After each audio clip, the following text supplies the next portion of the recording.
Hey kids, it's Mr. Hammond, and I have my friend here, Mr. King! Mr. King, and we're going to show you an experiment or demonstration that's going to teach you about two concepts, evaporation and... Chemical reactions. So the first thing I want to talk about is evaporation. You're probably very familiar with this. It's the idea that you leave a liquid, like you spill some water, you come back an hour later and the water's gone. Where did it go? Well, when evaporation occurs, the water molecules get excited, they gain a little bit of heat energy, and they turn into a gas and they fly away. And that's what evaporation is. When any liquid turns into a gas, we call it evaporation.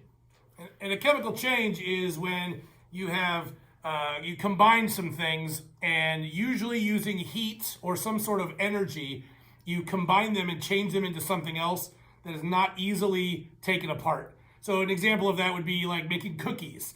You combine sugar, flour, baking soda, water, eggs, and all that goes into a dough. And when you put it in the oven, you put heat to it, and it changes it into a cookie. You're not going to get that egg out of that cookie. You're not going to get the sugar back because it's all combined together.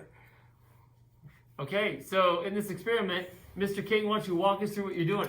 Okay, so I've got a graduated cylinder, and I'm going to use isopropyl alcohol. This is also called rubbing alcohol. A lot of you guys, probably parents, have used it to fix a scrape or a cut and put it on there, and it stings because it cleans out all the bacteria. So I'm going to use 30 milliliters. Can't see it that direction.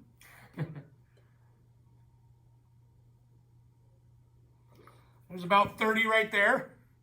Okay? I'm going to put it inside this big bottle, this big water bottle, big water jug. Now, what's going to happen right in here as you shake this? You're adding energy, so what's going on? Well, I'm going to try to coat the whole thing with that liquid, and when you do that, you're creating more surface area to allow it to evaporate. So more of the liquid's going to evaporate. That's the goal. So more of the alcohol is now turning into a gas inside there. Okay, there we go. Okay. Now the gas is being trapped in there. What we're going to do is we're going to add some energy. So I've got a candle on the end of a meter stick. I'm going to light it on fire. And Mr. Hammond, you're going to want to back up. Oh, sorry. All right, here we go.